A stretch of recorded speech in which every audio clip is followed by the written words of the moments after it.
it depends on your body type, right? It depends on the muscle, because if Right. you desire to get more into shape, but you have a body that holds on to a little bit more muscle, you might still be fit and snug in your pants, right? So it's what you want. So let me just kind of make a blanket statement of this is because this is a multifaceted approach too, right? But the number one thing is balance. So it's not just about movement. It sounds like you're increasing your activity right now. So keep doing that, right? Don't put too much pressure on yourself to increase that too much and having that intention, like I'm doing this to get in shape and to lose weight. Just keep going on the trajectory you're going down, because that's perfect right now for your physical capacity. Now, when it comes to diet, that's another part of the equation, right? But then so is a hypersensitive nervous system, and so is stress. So this Mm-hmm. is a multifaceted approach. But when it comes to your diet, right? Like, would you say that you are eating a balanced diet? That's okay because we're human, right? But if we can get a little bit more in the gray area, but it's not being extreme with, I'm not here to tell you guys what to eat and what I Right. want you to eat what you want to eat that makes you feel good.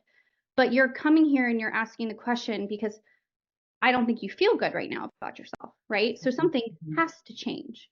Okay. So if you're not feeling good about the things you're eating, you're now going to have to eat things that make you feel good after you eat them and while you eat them, right? So think on that. Think of what you're eating. Again, I'm not going to give you a diet here to try to balance it out a little bit. I mean, we know that too much sugar, too much over processed foods, that can put our nervous system into a stress state, right? And because it sees these foods as foreign. So it triggers that fight or flight, not anything extreme, but over time, it can do things, right? It can dysregulate our nervous system.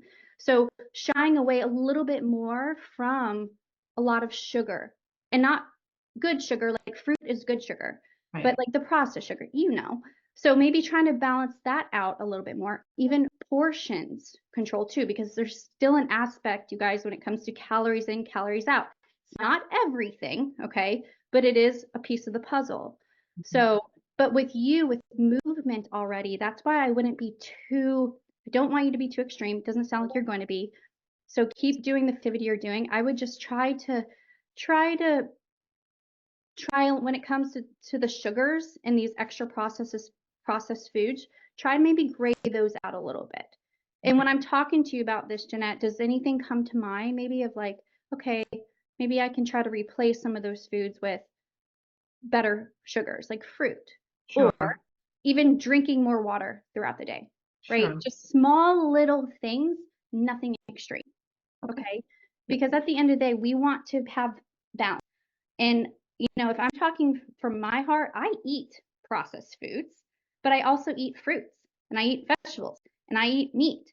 I'm not all, vegan or vegetarian. Like I have a balanced way, but before, absolutely not. I was very extreme, very focused on my weight loss goals, what I was putting in my mouth for an end result. I was never enjoying really the process. So the biggest takeaway is I want you to gravitate towards the things that you enjoy, but still be mindful and try to balance those things.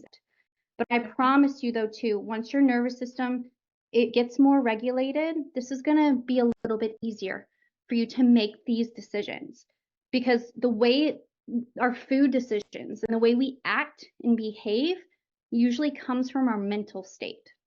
So the more regulated our nervous system is, the higher the odds are that we're going to choose better things for our bodies, Right. right? So this is all going to start to work together.